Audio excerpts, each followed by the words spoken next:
Que la paz de Dios sea con cada uno de mis hermanos. Este es el Ministerio de Jesucristo, la Piedra Viva, y quien le habla es el evangelista Elías Álvarez, pidiendo al Señor que sean multiplicadas las fuerzas de ustedes y que podamos vencer en el nombre de Jesús. Estoy ajustando un poquito el celular. Aquí lo hacemos todo.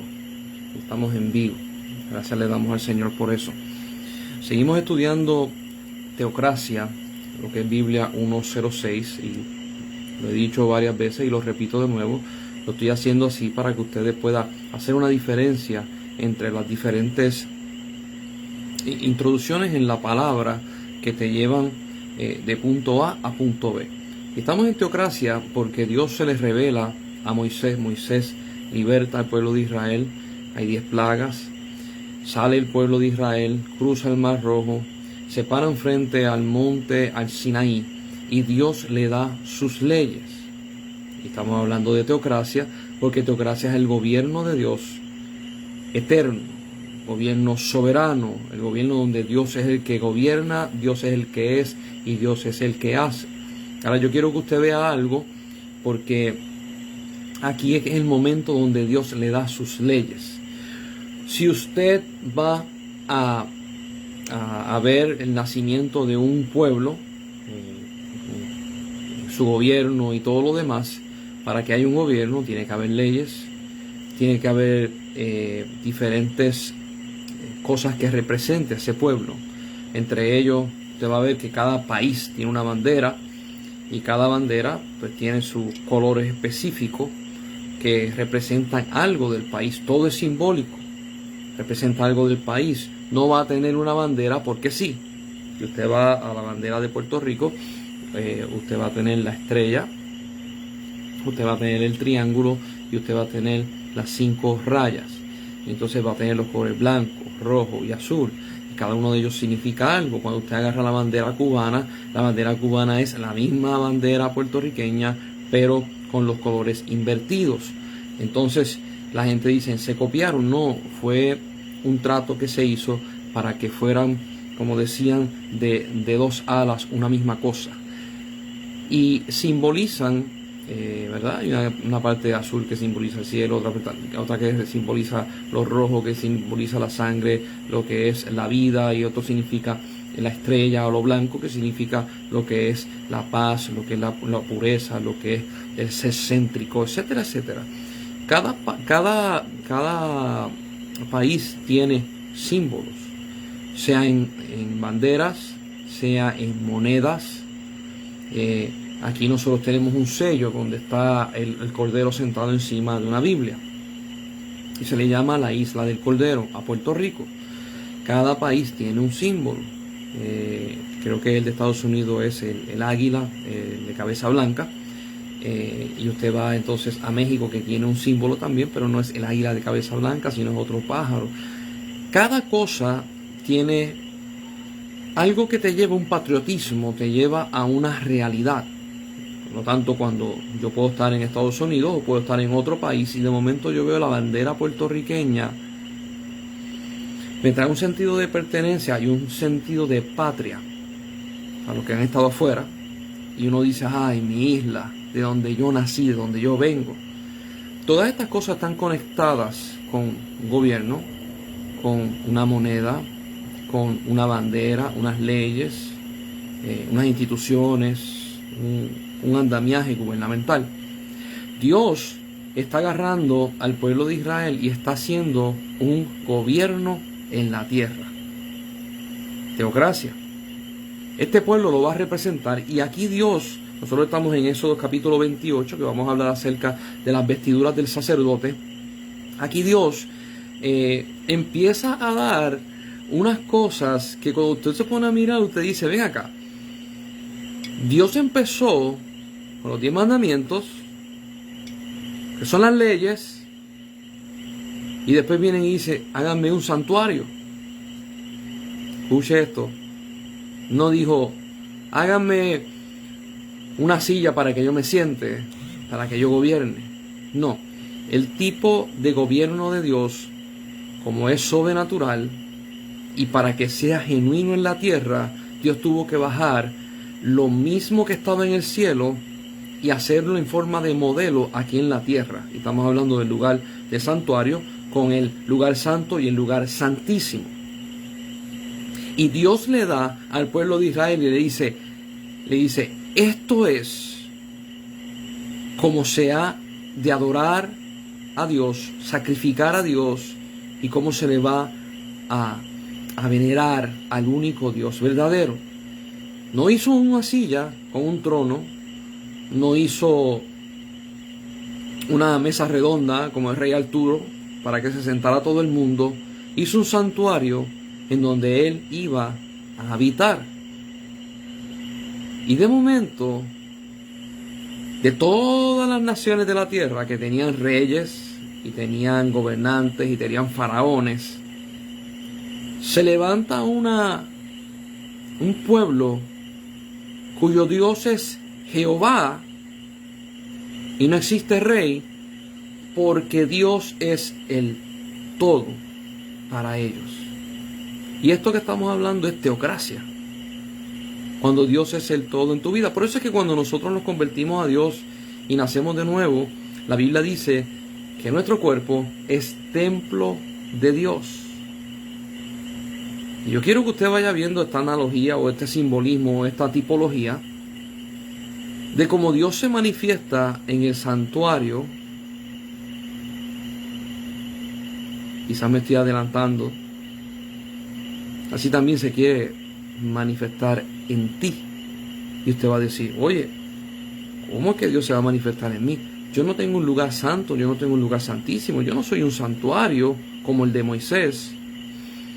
No es un santuario como el de Moisés, pero naciste de nuevo en Jesús. Y el hombre que nace de nuevo, estoy hablando de manera espiritual, hombre y mujer, ese nacimiento de nuevo nace de Dios Padre, y al nacer de Dios Padre es santo. Y ese nacer de nuevo es purificado por Dios. Adelante vamos a tocar unos temas acerca de purificación y acerca de cómo funciona, porque en el Antiguo Testamento funcionaban las cosas de una forma y en el Nuevo Testamento funcionan las cosas mucho mejor, extraordinariamente mejor. Pero entonces Dios le dice a Moisés, me vas a hacer un santuario, me vas a hacer el lugar santo. Habíamos hablado de los muebles que habían adentro. Le vas a hacer el lugar santísimo. Ahora, los que me van a servir dentro del templo va a ser los sacerdotes, que es de la tribu de Leví, pero solamente uno va a ser sumo sacerdote. Este sumo sacerdote va a tener unas vestiduras, y estas vestiduras van a ser santísimas, al punto que en un momento dado, no sé si lo vayamos a leer porque tengo varios versículos, le dicen que él va a cargar el peso de las cosas santas que tiene. Mire esa frase, vas a cargar el peso de las cosas santas que tienes.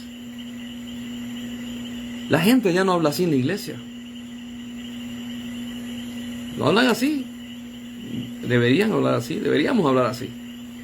Entonces se va a separar. Dios le dice a Moisés, sepárame a Aarón y sepárame a los hijos de Aarón. Aarón como sumo sacerdote y los hijos de Aarón como sacerdotes. Los hijos de Aarón van a tener una vestidura simple, más el sacerdote va a tener una vestidura más compleja. En otras palabras, las vestiduras del sacerdote son 4 piezas. Y usted cuando te habla de que se hacen unos calzoncillos, son como unos pantalones que le llegan casi hasta las rodillas. Se le tira un lino fino por encima y después se le tiran 2 cosas más. El sumo sacerdote tiene eso mismo más 4 cosas adicionales. ¿Ok? La vestimenta del sumo sacerdote es la vestimenta donde viene lo esplendoroso, lo caro, piedras preciosas, tejido en azul, en oro, en carmesí, en púrpura, en blanco. Y esta vestidura del sumo sacerdote representa en todo su esplendor a Jesucristo, desde su nacimiento, desde cómo se mueve Jesús en la tierra, desde su sacrificio y el por qué y a quién va a salvar, y su resurrección y su potencia manifestada en el lugar santísimo delante de Dios. Este sumo sacerdote representa la figura del Santo de Israel y lo tiene que hacer con mucho cuidado, con mucho respeto y con mucha santidad. Santidad significa separado para Dios. Y yo quiero que usted vaya viendo, porque normalmente cuando se habla acerca del santuario, en muchas iglesias la gente lo toma como no lo entiendo, me lo explicas, pero no lo entiendo. Y yo no quiero entrar en el lujo de detalle de explicar las cosas que usted me diga, ok. Yo quiero entrar en el área funcional, donde usted puede ver cómo funciona y para qué es. Esa es la parte que quiero escribir, que quiero leer y quiero explicar. Usted puede ir a YouTube, puede ir al internet y puede buscar videos acerca del santuario y le va a explicar cómo son las partes, cómo se divide, que ya las tocamos, y cómo están puestas. Yo quiero explicar hoy acerca de las vestiduras sacerdotales del sumo sacerdote y qué implica, que yo quiero tocar un poquito simbolismo y tipología de Cristo, para que usted vaya viendo cómo desde el Antiguo Testamento se presenta la figura de Cristo y cómo opera. Porque yo he ido a muchas iglesias evangélicas, hermanos que amo y quiero mucho, y me dicen, no, el Antiguo Testamento no hay que estudiarlo, porque el Antiguo Testamento caducó. Y yo le digo a ellos, búscame un verso en la Biblia que diga que caducó y que no hay que leerlo. Me dicen, no lo hay. Y yo le digo, ¿y por qué usted dice eso? Me dice, no, porque ya Dios no nos llamó a celebrar y a vivir como los judíos. A los gentiles, en el Nuevo Testamento, no se le pide ser judaizados, pero sí se le pide ser entendidos. Entender y conocer la grandeza de todo esto que es el Evangelio del Reino de los Cielos y cómo se mueve. Y yo quiero compartir con ustedes esto, porque si algo Jesús dijo, yo no vine a abrogar la ley, yo no vine a descontinuarla, yo vine a cumplir la ley. Son dos términos diferentes. Si él hubiese dicho, yo vine a abrogarla, ya no sirve, cancélala.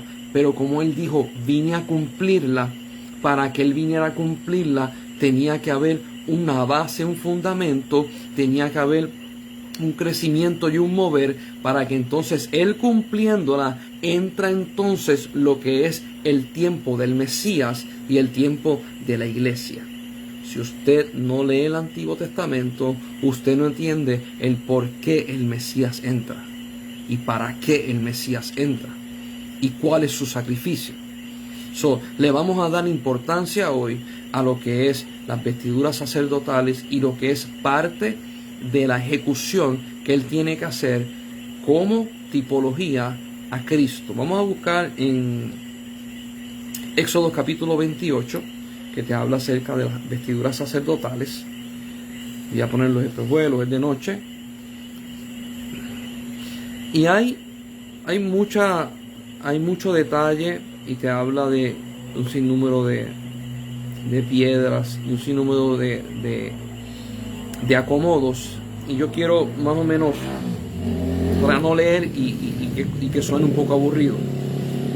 El sacerdote se tenía que vestir de lino fino, y encima del lino fino, ¿verdad? Una cotana blanca completa de lino fino, y encima de ese lino fino se le ponía un efod, que era otra tela azul, que le llegaba donde terminaba el lino fino abajo, el borde, le llegaba casi un palmo más arriba.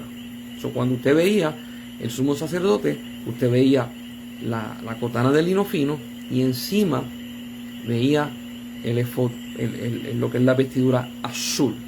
¿Okay?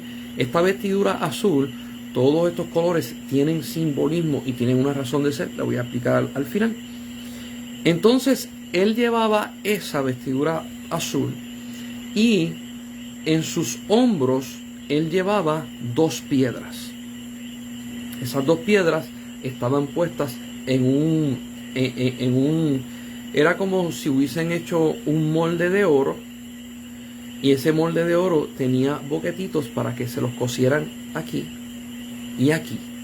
Cada una de esas piedras aquí tenía 6 nombres de los hijos de Israel en el orden de nacimiento, y aquí tenía 6 nombres de los otros 6 hijos de Israel que faltaban según el orden de nacimiento.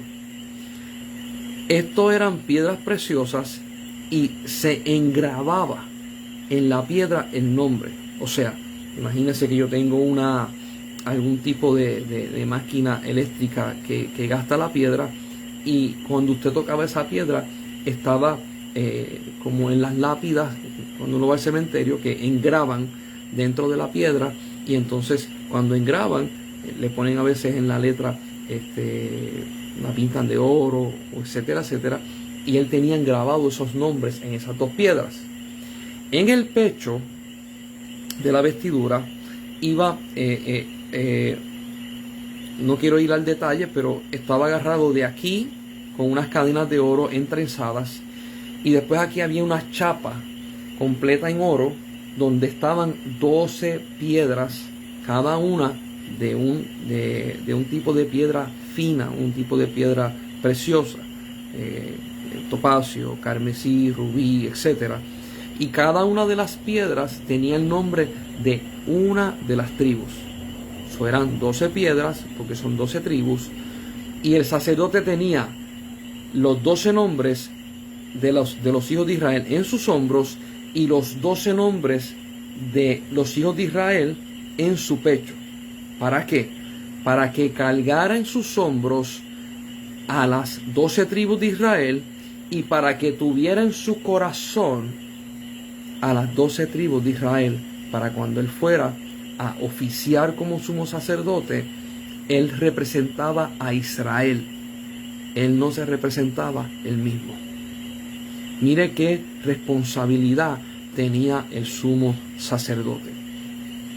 Entonces, estas piezas iban puestas encima de un manto que se hacía de 5 diferentes hilos. Entre ellos estaba oro, hilo blanco, hilo azul, hilo rojo, carmesí y púrpura. Estos 5 hilos estaban entretejidos, y de esos hilos entretejidos se tenía que hacer una sola pieza. Cuando se ponía la placa aquí, había un doblez en la tela que se doblaba y quedaba un bolsillo, y la placa quedaba encima. Dentro de ese bolsillo iban las 2 piedras, el turín y el umín. Las piedras, una blanca y una piedra negra, que en 2 casos, en uno específicamente que lo dice abiertamente, que David estuvo siendo perseguido por Saúl, va a donde un sacerdote y le dice al sacerdote: voy a consultar a Jehová, ¿qué tienes? Y él dice: tengo el efod y tengo las 2 piedras. Y David le dice: tráelo para consultarle a Dios.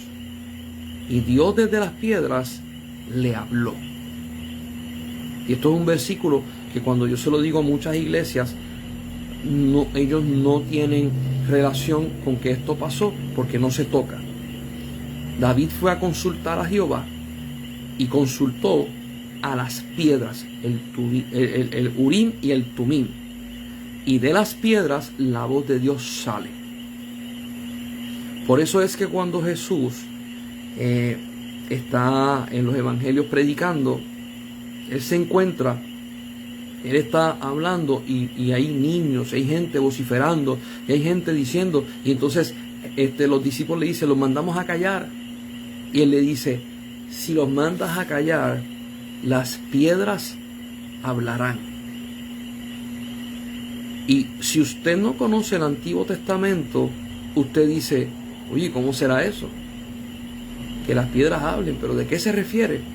Desde el Antiguo Testamento habían manifestaciones de Dios. Y una de las manifestaciones, Dios llegó a hablar a través del Urim y el Tumim, que eran piedras.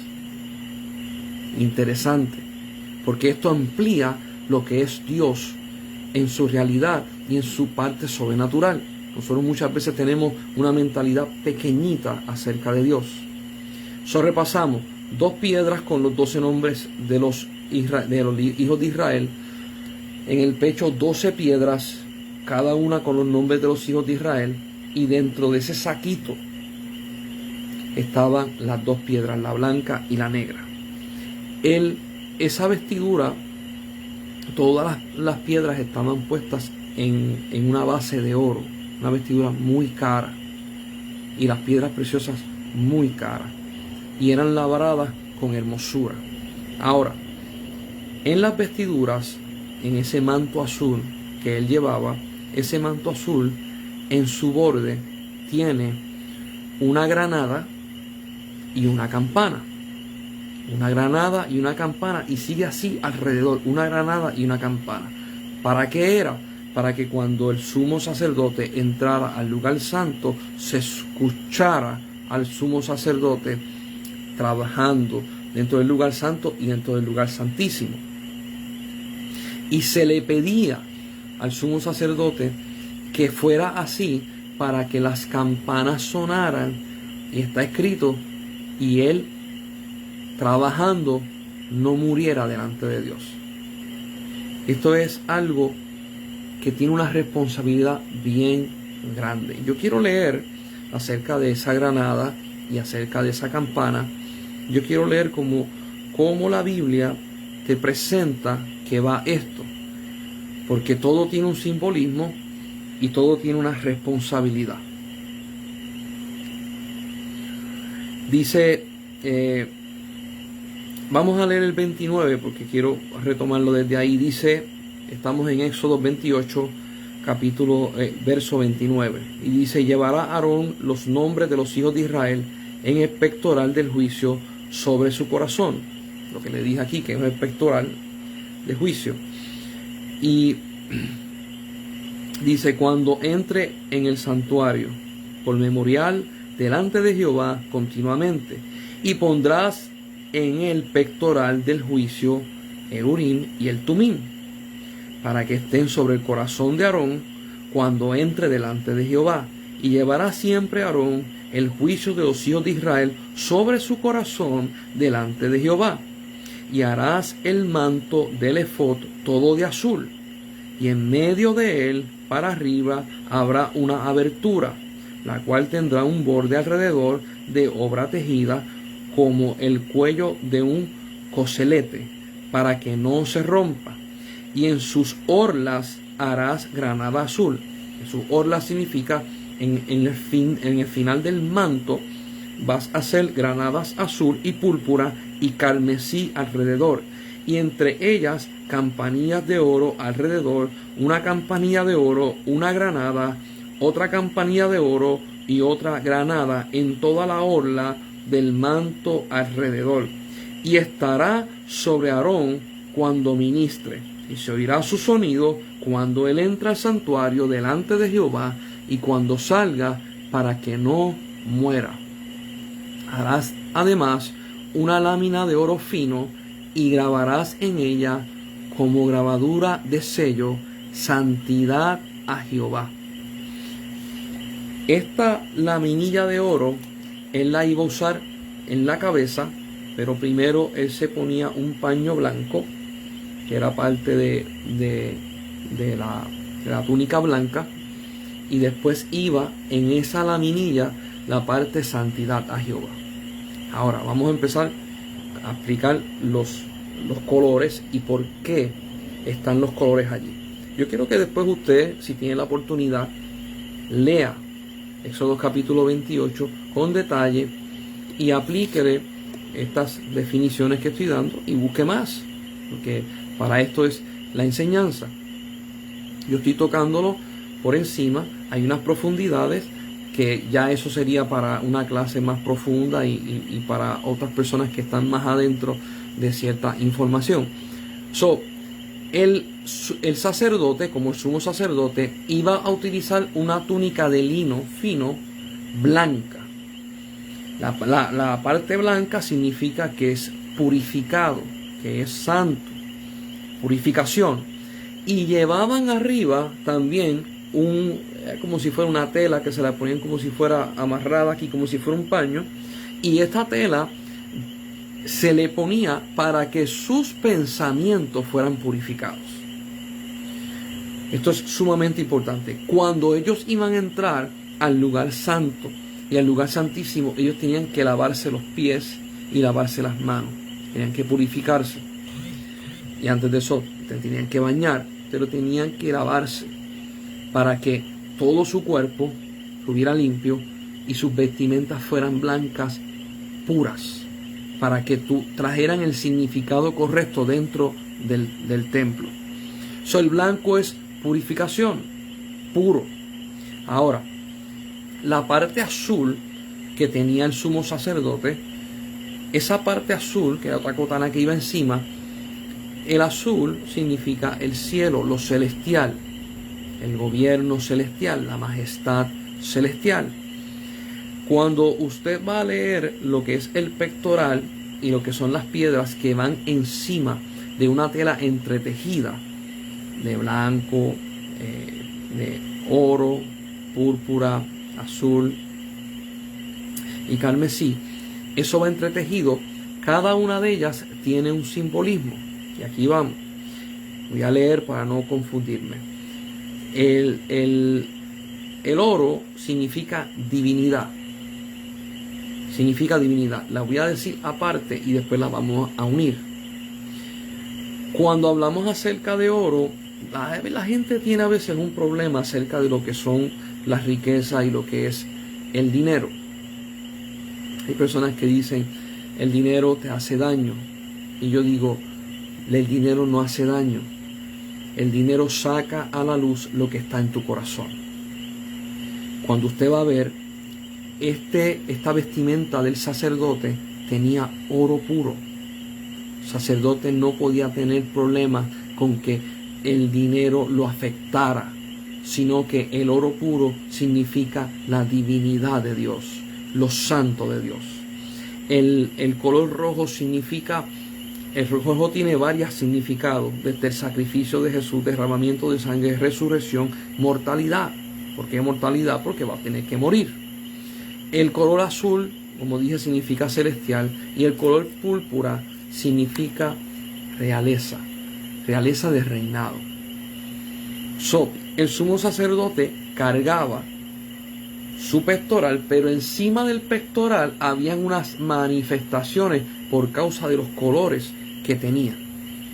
Y si lo pongo individual, está la pureza, está lo celestial, está lo divino, está lo que es sacrificio y está lo que es realeza.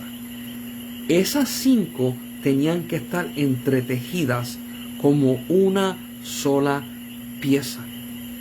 Jesucristo, cuando vino a este mundo y se encarnó, Él vino a hacer todas estas cosas y Él vino a manifestarlas todas juntas, no individualmente. Por eso es que Jesús se manifiesta, y cuando va a dar su vida en la cruz del Calvario, Él es el Cordero de Dios que quita el pecado del mundo. Él es el que derrama su sangre. Él es el que entrega su vida. Él es el que la vuelve a tomar, porque Él tiene la parte divina de Dios, lo puro de Dios, lo celestial de Dios, el reinado de Dios y la mortalidad en su carne para resucitar, derramando sangre para resucitar y convertirse en el resucitado Jesucristo. Él va a hacer todas estas cosas, y esto está en simbolismo en las vestiduras sacerdotales.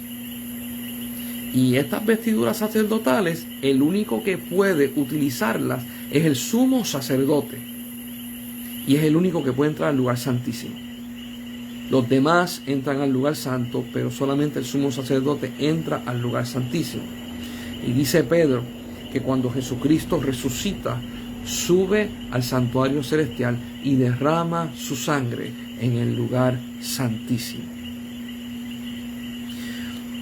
Todo esto, cuando usted viene a ver la realidad, el simbolismo de todo lo que es el santuario, y usted lo único que puede hacer es adorar a Dios, porque está escondido de una forma bien precisa y bien puesta de qué manera Jesús iba a morir y de qué manera Él iba a reinar. Y usted va a decir, ¿cómo es eso? Hay varios simbolismos y hay varias cosas que pasan. Número uno, cuando usted lee la Biblia y el pueblo de Israel está en el desierto, Dios acomoda al pueblo de Israel según las tribus y empieza a dar órdenes. Cada tribu tenía que estar en un lugar específico. Había unas tribus que estaban al norte del santuario, habían unas tribus que estaban al oeste, habían otras tribus que estaban al este y habían unas tribus que estaban al sur. Cuando usted mira el diagrama, usted lo puede buscar cómo estaba puesto, y usted lo mira desde arriba, está en forma de cruz. Cuando usted va al santuario y usted entra al santuario, usted va a ver que el santuario está puesto de una forma que son puertas, y son puertas directas. Como lo había comentado antes, cuando usted iba a entrar al atrio, al patio, solamente había una puerta para poder entrar al atrio. Esta puerta se llamaba la puerta. Y Jesús, cuando estaba en la tierra, dijo: yo soy la puerta por la cual ustedes entran. Y Él se está refiriendo de que el santuario tiene una puerta, pero la puerta fue hecha por Él, por causa de lo que Él tipifica. Y dice después, en otra parte dice: yo soy la resurrección y la vida.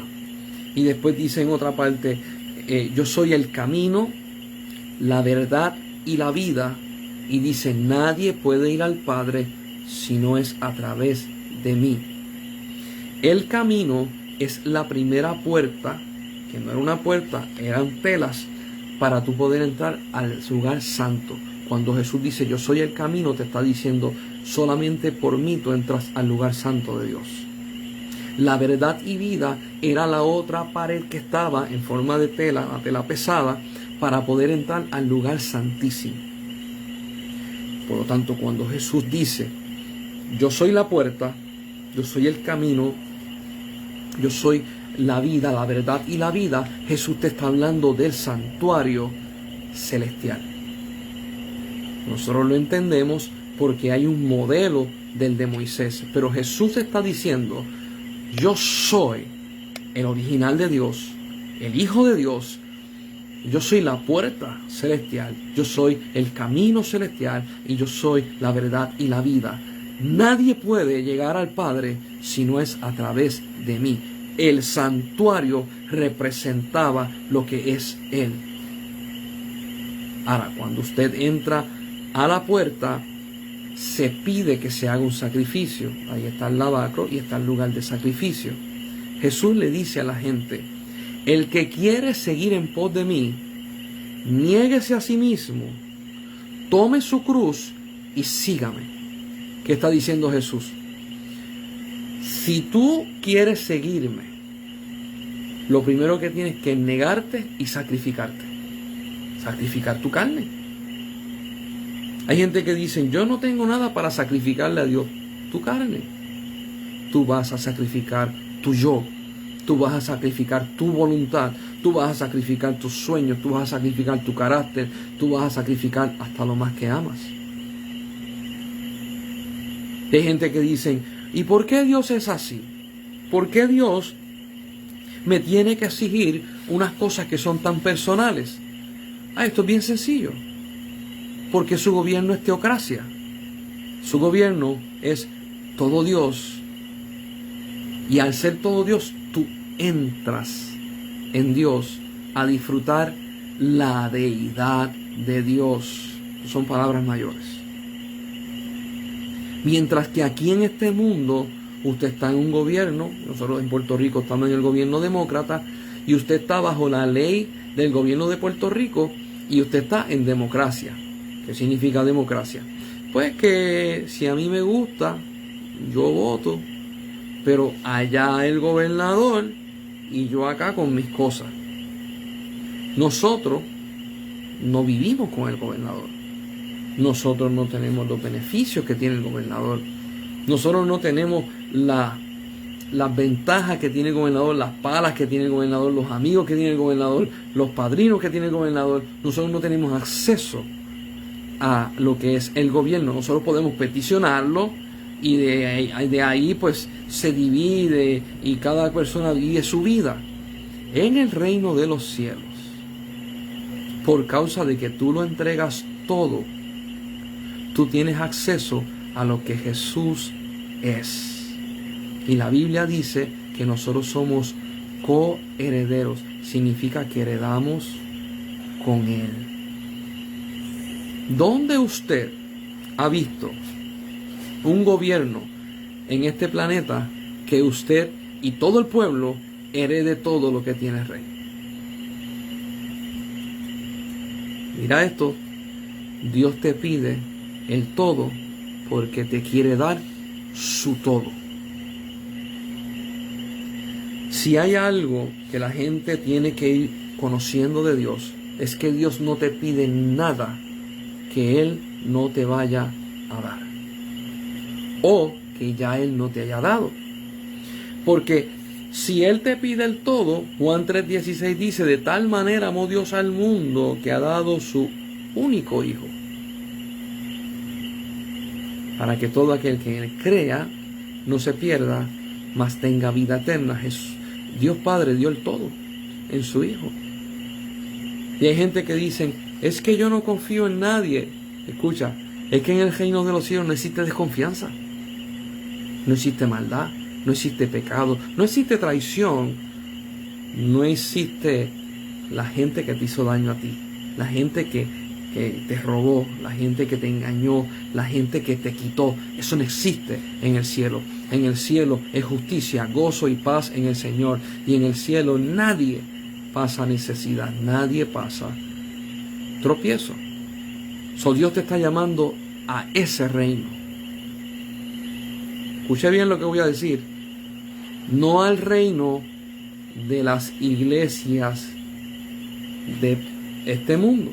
A veces las iglesias pintan lo que es el reino de los cielos, pero tienen una subcultura dentro de la iglesia. Y usted dice, y hay gente que me ha dicho: muchacho, yo he ido a la iglesia, pero en la iglesia a mí me traicionaron, me hicieron esto, me hicieron aquello, yo no vuelvo más, yo no confío en nadie. ¿Por qué? Porque están mirando a la iglesia que es terrenal. Cuando tú conoces la iglesia que es espiritual, el reino de Dios y lo que Jesús vino a traer a esta tierra, tú te vas a dar cuenta de que esa iglesia no falla, de que ese reino de los cielos no traiciona, sino levanta y fortalece. Y a través de lo que es el sumo sacerdote, mira esto, el sumo sacerdote tiene la responsabilidad de llevar el pueblo de Israel en sus hombros y en su pecho, en su corazón, delante de la presencia de Dios. Jesús tuvo la responsabilidad de, cuando estaba en la cruz, se le pusieron en sus hombros los pecados de todo el mundo, y llevó en su corazón a todo el mundo para que tuviera salvación. El sumo sacerdote tiene toda la responsabilidad del pueblo entero.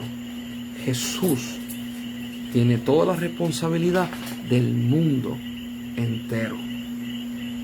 Y Dios permite que todas estas cosas pasen y nosotros las podamos leer para que podamos entender cómo opera y qué fue lo que pasó en la cruz y cómo opera Dios a favor de nosotros. ¿Por qué? Porque mucha gente, tú le dices, Dios te ama, y dicen, sí. ¿Y dio tu vida por ti? Sí. Sírvele, y dicen, no, sí, no, yo le sirvo. Pero tú dices, pero es que tú no lo conoces. Y te dicen, ¿cómo que yo no lo conozco? Sí, porque tú sabes quién es Dios y quién es Jesús. Pero tú no lo conoces. Porque si lo conocieras, tú dieras frutos de que lo conoces. Tu vida fuera santa y recta porque lo conoces. Hay gente que dice, pero ¿por qué yo tengo que estar en una iglesia? ¿Por qué yo me tengo que congregar? ¿Por qué yo le tengo que dar el diezmo a los pastores? Que a la gente eso le duele. Mire, usted cuando vaya a la iglesia, a las personas que no se congregan y tienen miedo con esto del diezmo, usted va a la iglesia, no se preocupe por el diezmo, dele su corazón a Dios. Que usted tiene problema con eso, dele su corazón a Dios. Eso es lo primero que Dios pide. Jesús dijo, el que quiere seguir en pos de mí, nieguese a sí mismo, tome su cruz y sígame. Escucha esto, este mensaje es para los no convertidos. Jesús no dijo, el que quiere seguir en pos de mí, diezme, ofrende, pórtese bien, deje de hacer pecado y entonces sígame. Jesús no dijo eso. Jesús dijo, esto es cortante. El que quiere seguir en pos de mí, tú te niegas a ti mismo. ¿Qué significa? Se acabó lo mío y ahora yo agarro lo tuyo, Señor. Cortante, como si fuera una guillotina. Hasta aquí se acabó. Esa entrega total. Qué lindo es el Señor cuando nos entregamos total. Estamos en Éxodo capítulo 28 hablando de las vestiduras sacerdotales.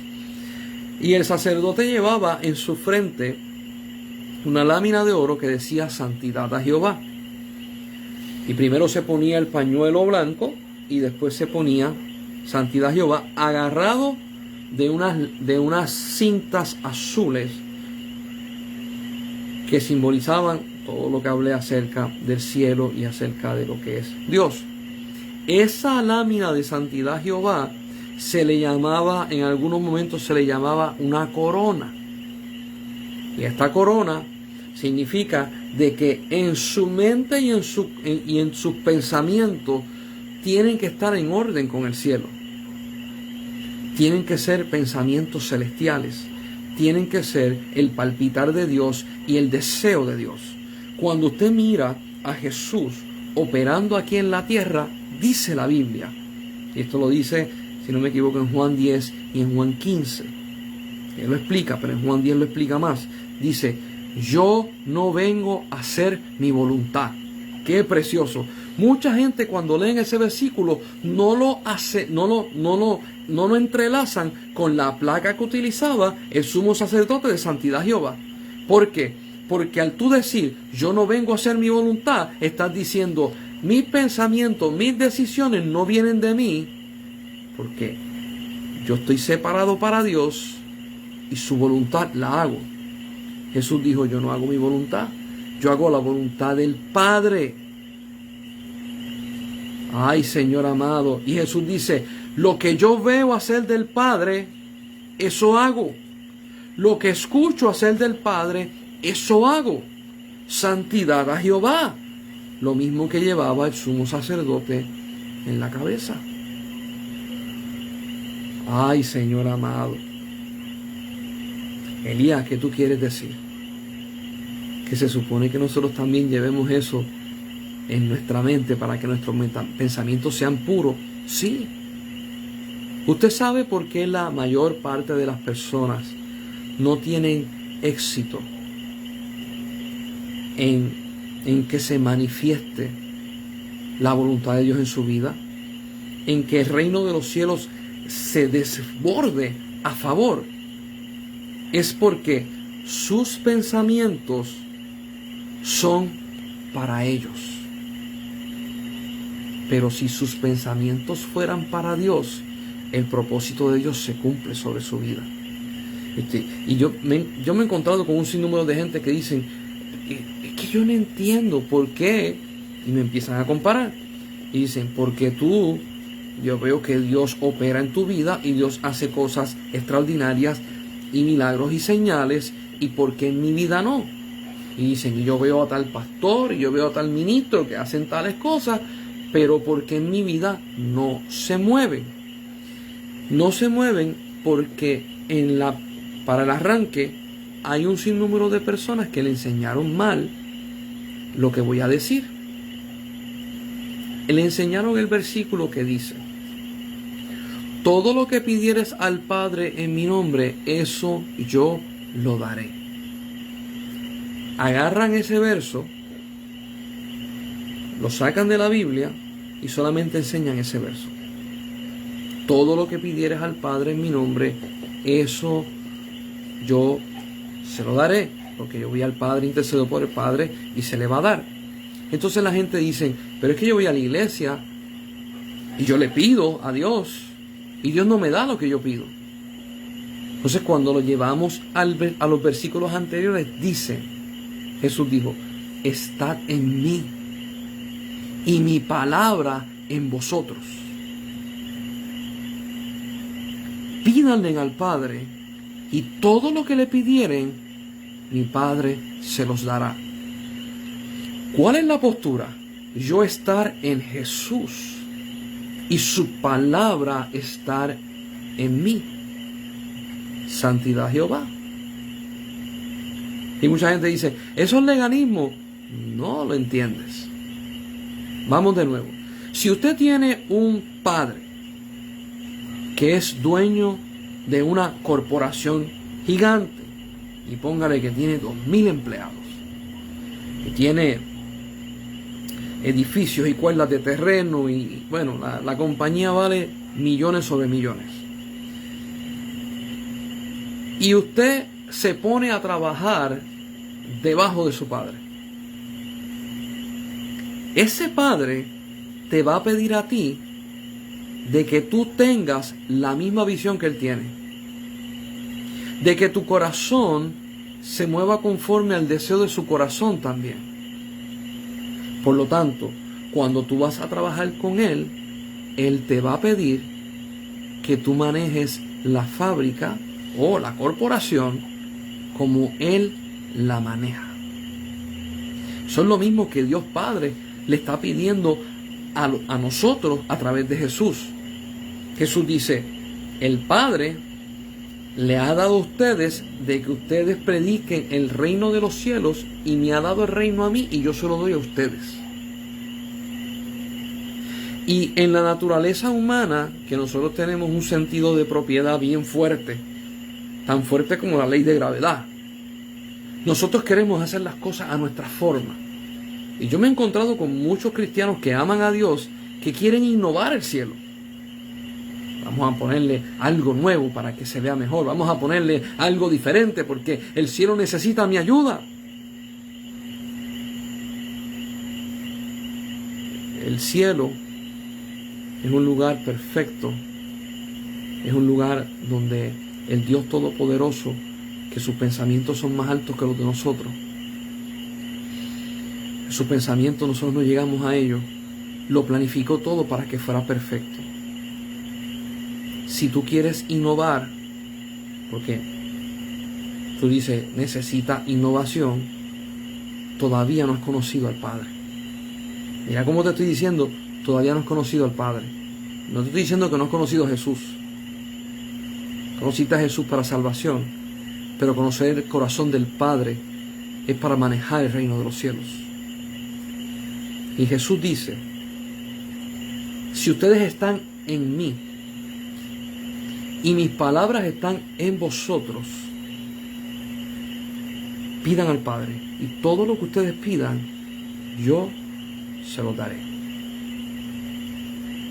Nosotros tenemos que volver a la Biblia y nosotros tenemos que volver a leer versículos antes, el contexto, para poder llegar al texto y poder entender la idea completa. El sumo sacerdote no iba a entrar al lugar santo a hacer lo que él le diera la gana. El sumo sacerdote no iba a ofrecer cualquier tipo de sacrificio. Tenía que ser unos sacrificios específicos. El sumo sacerdote no podía venir al lugar santo sin las vestiduras sacerdotales. No podía entrar al lugar santísimo sin tener las campanas y las granadas. Por lo tanto, y escuchen lo que voy a decir, con respeto lo voy a decir, ni aun Jesús, el Hijo de Dios, en el reino del Dios viviente, hace lo que Él quiera. Porque en la teocracia gobierna Dios en todo y para todo. Nosotros que somos salvos por gracia, nosotros a veces abusamos de esto porque no entendemos la profundidad y no entendemos lo que es el gobierno teocrático. Por eso es que yo estoy dando esta clase, para que usted vea que esto está orquestado desde antes de la fundación del mundo, para que todos los eventos sean puestos en el orden exacto y para que todas las cosas tengan un propósito de ser, no simplemente porque aparece, sino porque es un plan meticulosamente puesto en justicia y en verdad. Jesús no se aparece a hacer lo que le da la gana. Jesús se aparece a hacer lo que está escrito acerca de Él. Y así mismo Jesús lo dice. Jesús dice en un punto, ustedes, a los fariseos le dice, ustedes creen en Moisés, pero Moisés escribió acerca de mí. ¿Y a qué se refiere? Al Pentateuco, los primeros 5 libros de la Biblia que los escribió Moisés. Jesús vino a hacer la voluntad de Dios punto por punto y al dedillo. ¿Cómo yo no voy a hacer la voluntad de Dios punto por punto y al dedillo? Qué lindo es el Señor. Me he encontrado con muchos cristianos que me han hecho esta pregunta. Me han dicho, es que yo no entiendo. Tengo la salvación, Jesucristo muere por mí, me dio un nombre, que es sobre todo nombre, que es el nombre de Jesús, y a través de Él echamos fuera demonios, hacemos milagros y hacemos señales. ¿Y después qué? Esta pregunta me la he encontrado en muchísimas iglesias. Y yo mismo me he hecho esta pregunta hace muchos años atrás. Porque cuando se predica el Evangelio y se predica una parte del Evangelio. Mira cómo lo presenta la Biblia, el Evangelio del reino de los cielos. No dice el Evangelio, dice el Evangelio del reino de los cielos. Se presenta la parte del Evangelio donde Jesucristo muere de la manera tan cruel y tan vil, derrama su sangre, lo ponen en un madero, en una cruz, y Él ahí entrega su sangre y al tercer día resucita. Y por ese sacrificio nosotros tenemos salvación y vida eterna. Se nos enseña esa parte. Pero no se nos enseña en Juan capítulo 3 cuando Jesús le dice a Nicodemo, tienes que ser bautizado en agua, eso se enseña, tienes que ser bautizado en espíritu, esa se enseña, pero no nos enseña la otra parte que dice, para entrar en el reino de los cielos. Y cuando yo toco este tema, mucha gente se le abren los ojos y dicen, ¿cómo fue? Jesús le dice a Pedro, a ti te doy las llaves del reino de los cielos. Y yo he escuchado muchas personas decir, sí, eso es simbólico. No, no es simbólico.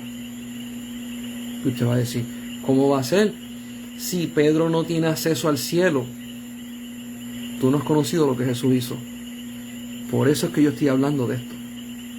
Cuando Jesucristo muere, dice la Biblia que en el templo que había en ese tiempo, que estaba el velo que dividía el lugar santo del lugar santísimo, dice que se rasgó de arriba a abajo. y quedó expuesto el lugar santísimo, dando a entender que ya hay una entrada, que todos podemos entrar al Padre a través de Jesús. Esto nunca se había visto en el Antiguo Testamento. El único que podía entrar era el sumo sacerdote. Y ahora, a través del sacrificio de Jesús, está el versículo que dice: lleguémonos pues confiadamente ante el trono de la gracia, donde vamos a hallar el oportuno socorro. Jesús nos da acceso a ese trono de la gracia, al Padre. Ahora yo quiero que tú vayas viendo esto. Esto es relación. Reino de los cielos habla acerca de ciudadanía. Y en la ciudadanía de un reino, todos los que viven en ese reino tienen relación con el rey. Entran al palacio, reciben dotes, reciben honores, trabajan, y el rey se despasea por su territorio. Jesús nos dijo: ustedes tienen acceso al Padre ahora. Antes no había nadie que subiera, porque no se podía subir. Pero Jesús abrió el camino vivo al Padre. Elías, ¿qué tú me estás diciendo? Te estoy diciendo que la gracia de Dios, cuando se define gracia de Dios, la iglesia la define como un regalo de Dios. Pero cuando usted busca en la Biblia versículos que hablan de la gracia, de cómo se manifiesta y cómo es, usted va a ver que es un paquete enorme. Y dentro de ese paquete, o ese regalo enorme que hay, allá adentro hay muchas cosas manifestadas. Está la vida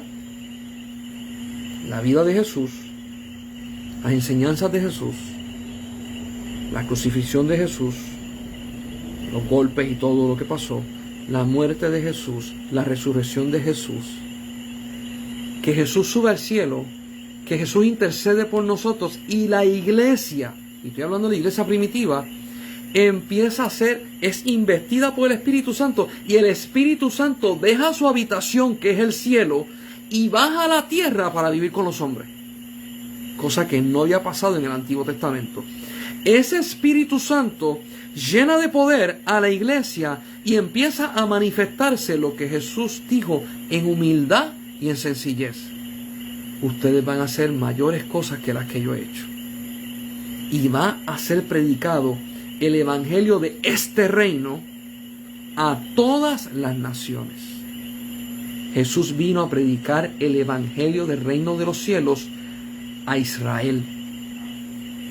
Y le dice: ahora ustedes lo van a hacer a escala mundial.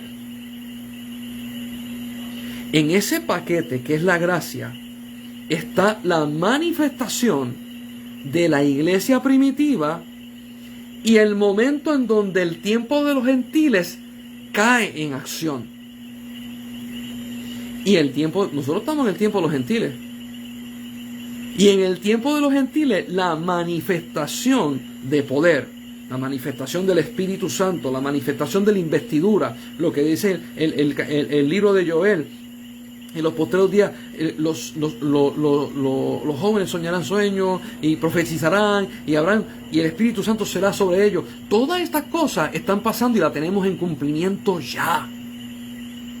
La tenemos en cumplimiento ya.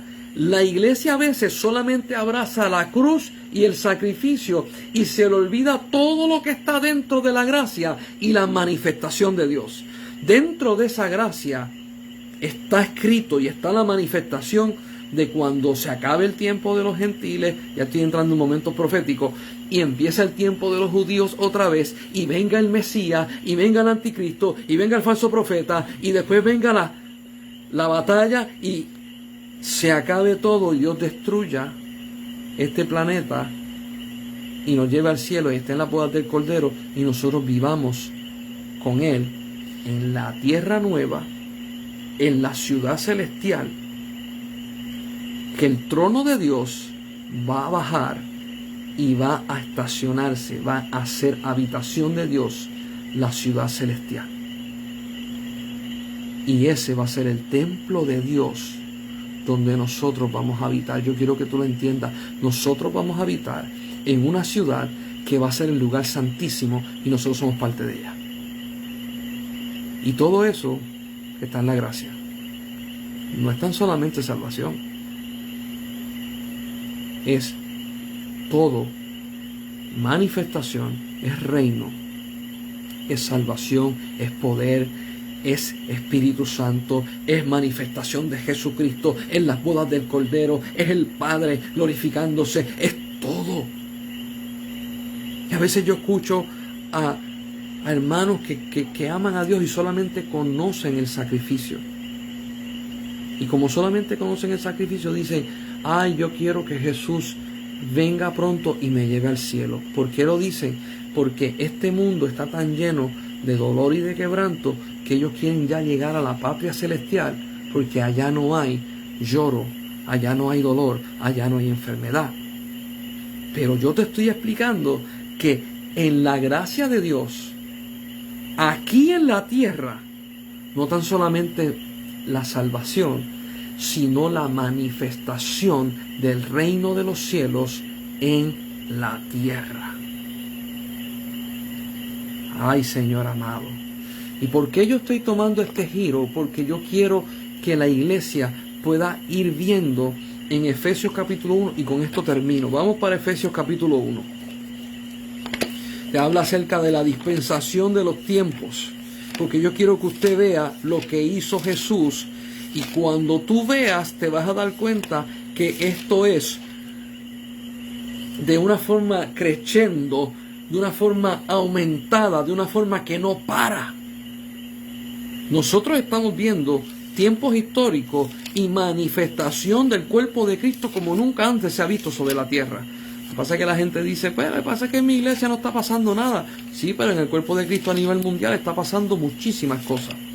Vamos para Efesios capítulo 1, y yo quiero que usted lea conmigo este verso que dice, el 10, Efesios capítulo 1, 10 dice, de reunir todas las cosas en Cristo. Todas las cosas están reunidas en Él, en Cristo. Y dice, en la dispensación del cumplimiento de los tiempos, así las que están en los cielos como las que están en la tierra. Reunidas en Cristo. Lo que está en el cielo y lo que está en la tierra. Se fusionaron en Él. Si usted quiere vivir, mire lo que voy a decir, si usted quiere vivir momentos celestiales aquí en la tierra, si usted está en Cristo lo puede vivir. Ah, Elías, ¿cómo va a ser? Los momentos que vivió el pueblo de Israel frente al monte era la divinidad de Dios manifestada en la tierra. Los momentos cuando se hizo el santuario y bajó la presencia de Dios, era la manifestación del omnipotente en la tierra. O sea, su gobierno y su reino bajó. Para ese tiempo era solamente para Israel. Para el tiempo de Jesús es para el mundo entero. Te estoy llevando a que tú puedas ver el Evangelio de Cristo a una manera tan amplia que el pensamiento que tú tenías acerca del Evangelio se va a quedar chiquito. Porque la manifestación del reino de los cielos está en la tierra. Y se me acaba el tiempo. Ay, Señor amado. Elías, ¿qué tú me estás diciendo? Tú estás empezando a conocer el reino de los cielos. Hay gente que me dice, ya yo he leído la Biblia y ya yo me sé todo lo que hay. Y yo le digo, todavía no te has revelado. Cuando te empiecen a revelar, te vas a quedar boquiabierto. Porque es revelación tras revelación, tras revelación, tras revelación y profundidades de Dios como tú nunca pensaste que existían. Nosotros, la iglesia de Cristo, somos tan potentes que ni usted se conoce usted mismo en Cristo. Para eso estamos estudiando, para que usted conozca la potencia de Dios en su vida y reconozca al reino de los cielos manifestándose en teocracia en todos nosotros. Que la paz de Dios sea contigo, que el omnipotente, el Adonai, mi Señor, mi dueño, mi todo, sea con tu casa y los que habitan en ella. Nos vemos el lunes que viene, así Dios lo permita.